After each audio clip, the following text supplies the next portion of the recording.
Hello and welcome back to Calculus 2. We are going to continue section 7.7 numerical integration. Last time we reviewed from Calc 1 left hand and right hand rules, and then we talked about the midpoint rule, where the midpoint rule was the one where you found the averages of each one of these intervals and then use those averages to come up with a function value. So we had the function value computed at the average at the midpoint times the width of the rectangle would give us area for the first, and then we would add all of those together. So we would have a formula like this. We had an example. I just did x squared because that was fairly easy to do. We partitioned our domain using 4 rectangles as is what requested. We ended up with fractions. And then we had to work the midpoints, which were, again, fractions because it was half of these fractional things. So these are the fractions that we get as midpoints. We had dx to be 3/4, and when we add and multiply everything, did anyone complete this at home? Yeah. What did you get? You don't have it with you. All right, so I'm going to plug this in because I want to show how close this calculation is to the actual calculation. So we have 3/4 times, and now I have 3/8 squared plus 9/8 squared plus 15/8 squared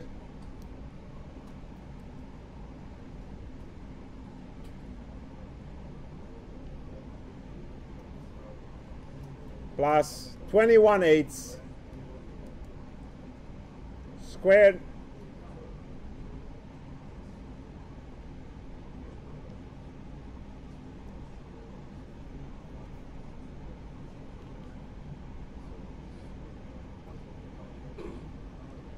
and the answer is 8.859375. Now we can do the integral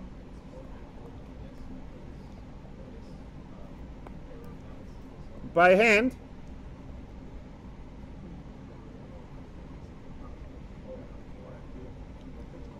And what we get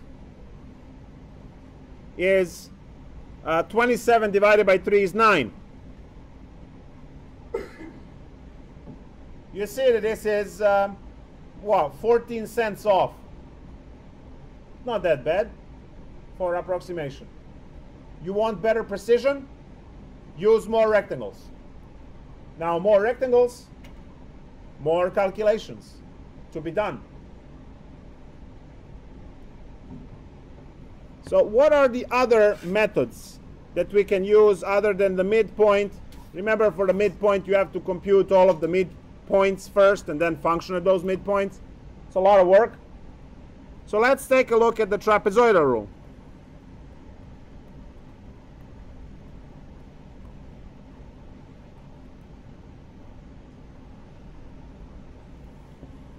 For trapezoid rule,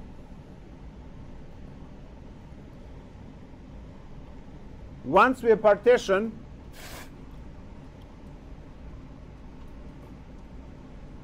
we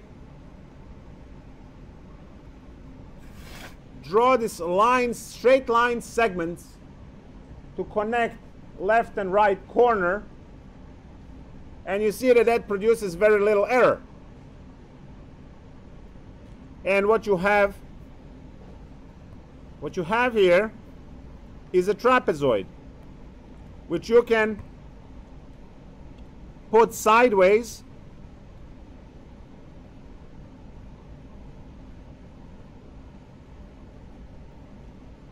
and you realize that the height of this trapezoid is delta x, because that's delta x on the bottom. And the two sides, call this xn minus 1 and xn. The two sides would be f of xn and f of xn minus 1.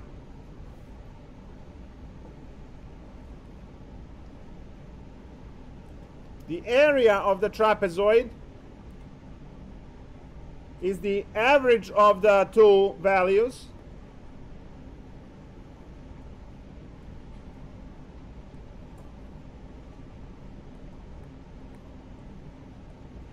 times the height, in our case delta x. So you have the base, right? If you remember your trapezoid,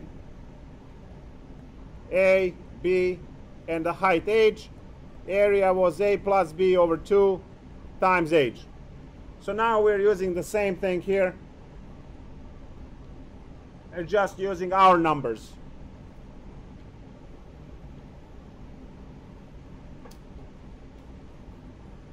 So now you have area for one of these guys.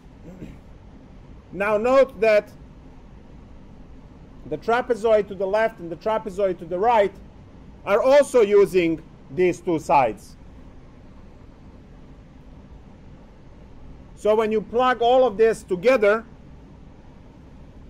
you get Tn is equal to delta x over 2, which you get to factor out. And over here you get f of x0 plus 2 f of x1 plus 2 f of x2 plus 2 f of x3 plus dot dot dot dot dot dot 2 f of xn minus 1 and plus f of xn single.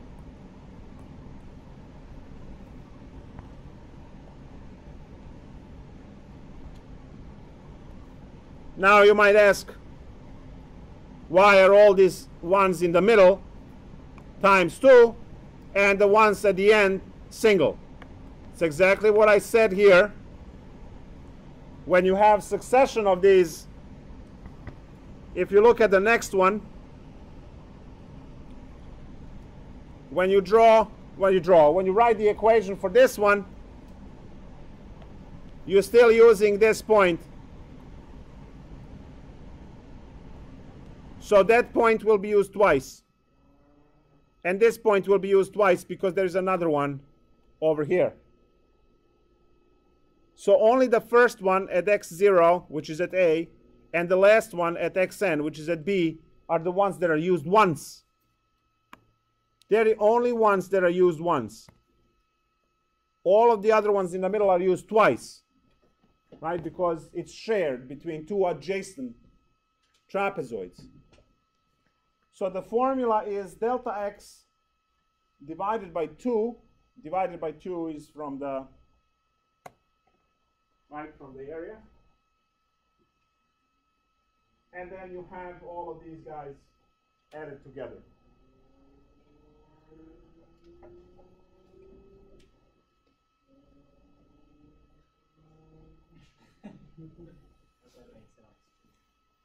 What? Probably.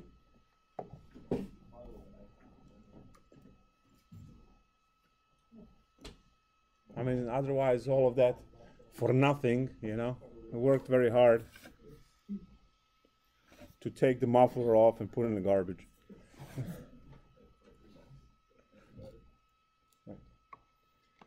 So, what is happening with the example? Say, compute T5 for f of x equals to square root of x minus 1 on the integral. Should I make it easy? Okay, 1 to 6 here. You're welcome. You don't have to deal with fractions. You don't have to draw the entire diagram. You can just draw a piece of x-axis and partition it to C.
Okay, I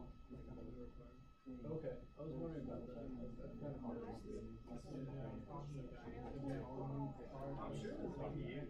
Yeah. Okay. So like a new set of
figure it out.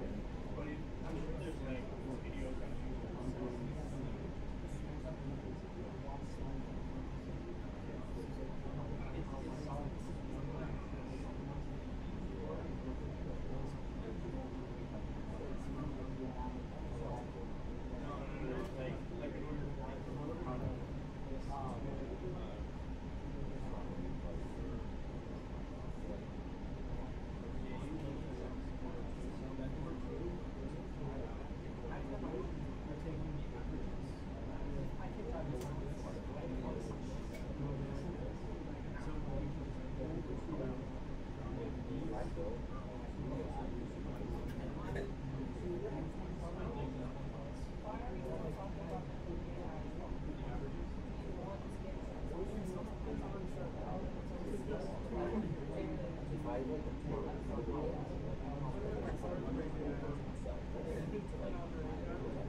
on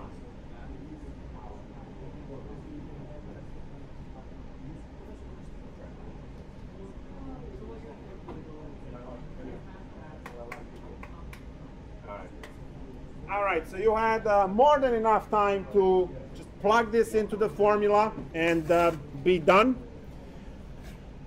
I will start with partition. I need 5 of these.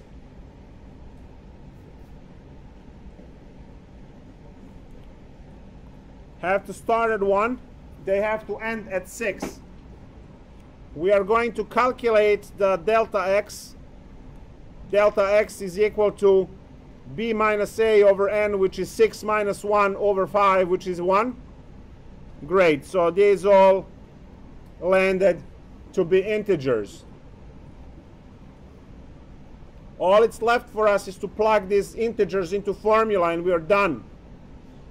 Delta x divided by 2, delta x was 1. And now what I have to do is calculate f of 1 plus 2f of 2 plus 2f of 3 plus 2f of 4 plus 2f of 5 and plus single f of 6 as the last one.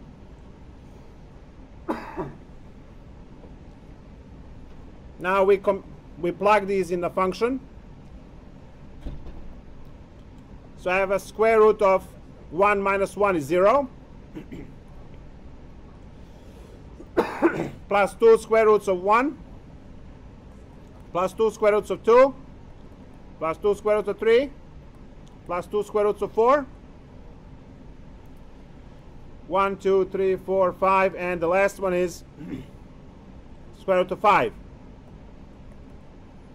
So what I did is I took these x values and I plugged them for x in the function. So for the first one, 1 minus 1 is 0, 2 minus 1 is 1, 3 minus 1 is 2, 4 minus 1 is 5, so on. So 4 minus 1 is 3, actually, not 5. We get 1/2 of 0 plus 2 plus so we have 1.4, so call it 2.8, plus 2.7, so 5.4, plus 4, plus 2.3.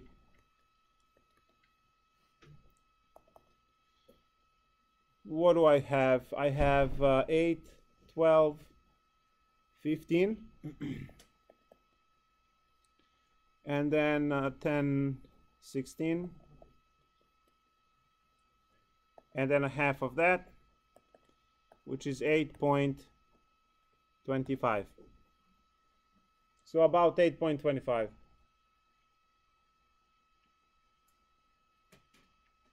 Good?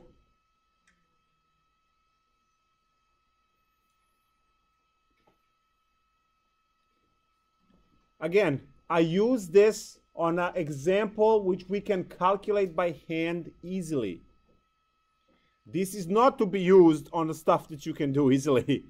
This is to be used on the stuff that you can't compute using integration.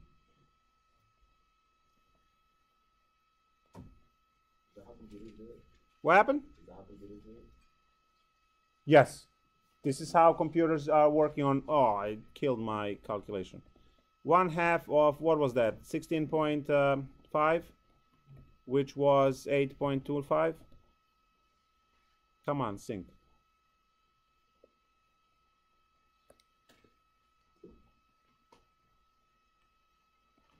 Simpsons Rule.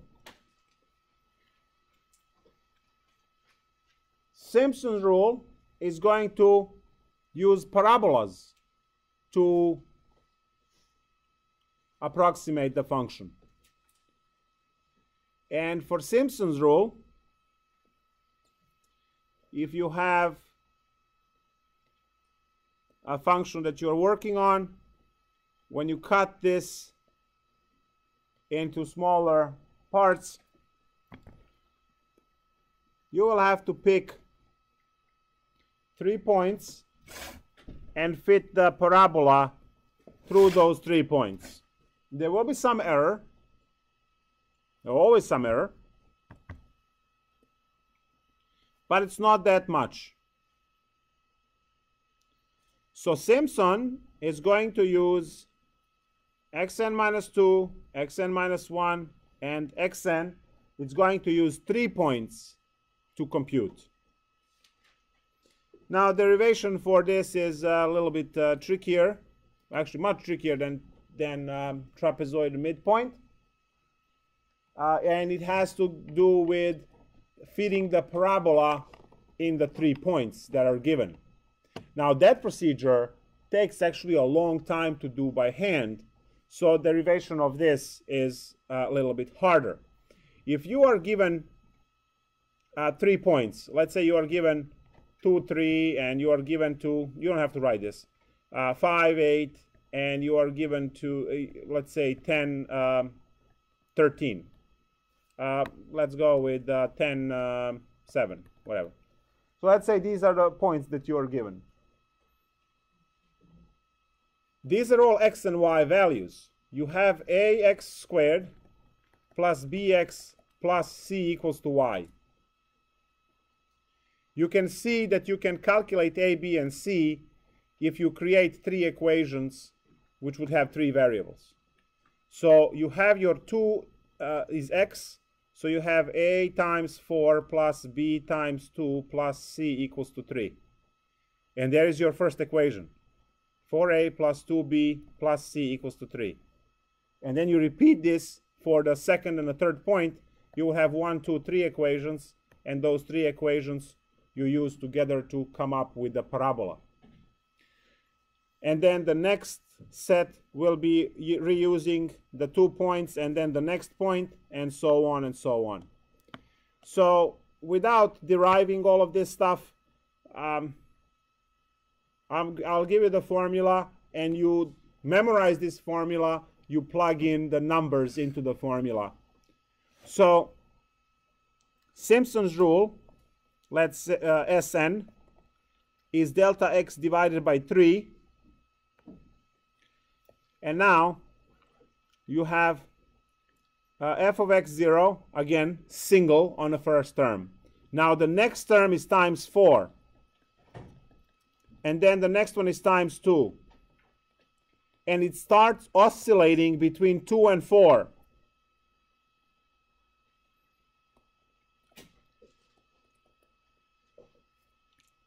So starts oscillating between 2 and 4.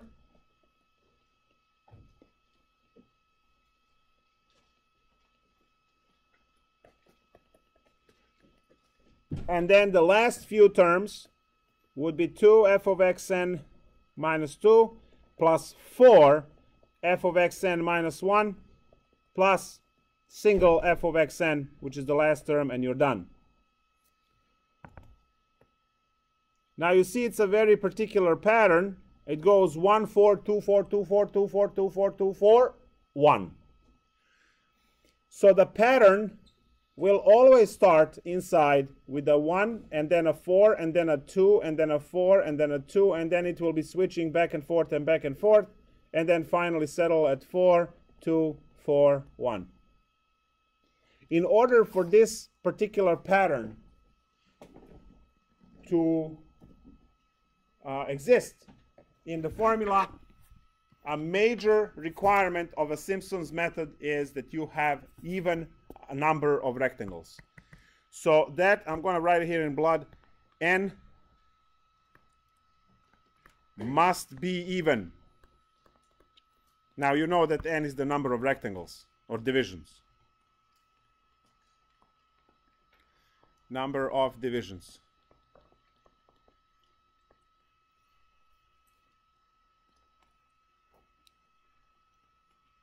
Your delta x is still good old b minus a over n. N is even. So all of these methods, left rule, right rule, midpoint, trapezoid, Simpson, all of the rules have the delta x is equal to b minus a over n. That stands for all of them. And then you have different formulas for each one of the methods. You will remember them all, right? And use whatever is needed. So let's work out a problem. Now, this problem you cannot compute using integration that you know. You want to calculate the integral from 0 to 6 for e to the x squared dx. So let's see what's the area under the curve for this.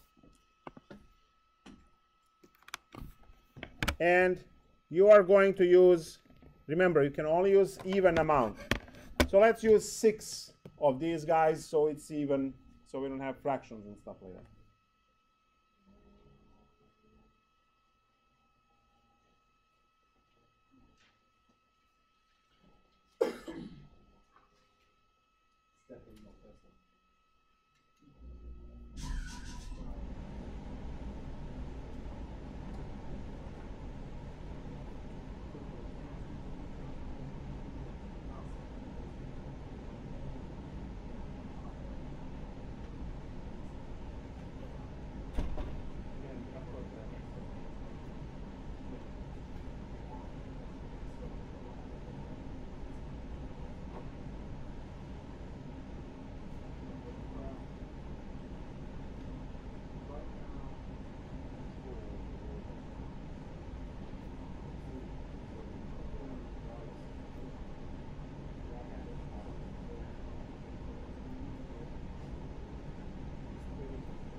right? In interest of time, I'm going to start working on this, and you guys can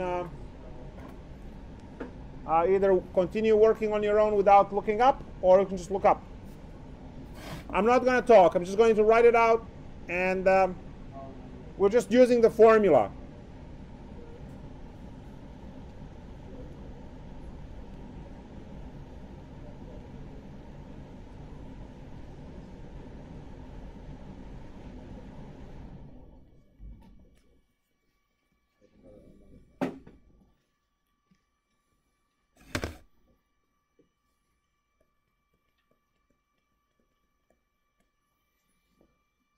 So I put up the pattern, and then I put the associated numbers where the function is computed. So.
We have e to the 36th, so you're not going to compute this, right? That.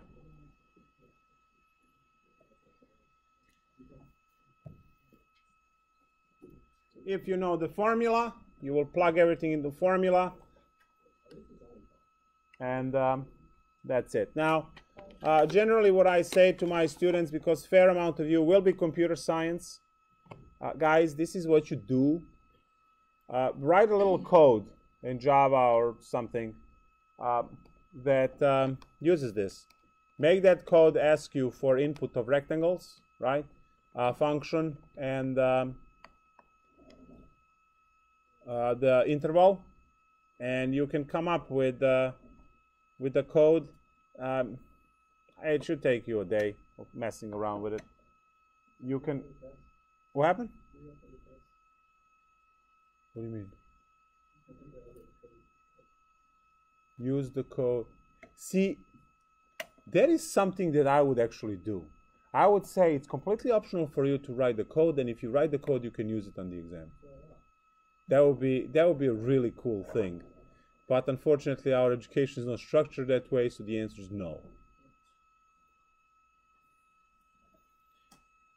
Because you would have law achievers go to the dean and say, well, you know, you can use a computer and I can't. Well,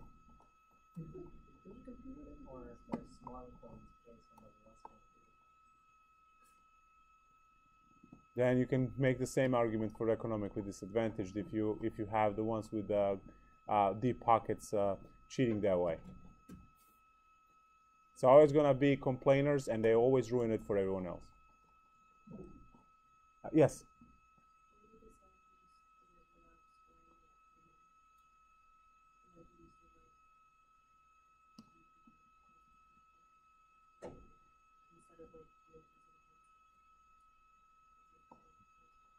You have to do it to the, that's a function, e to the x squared.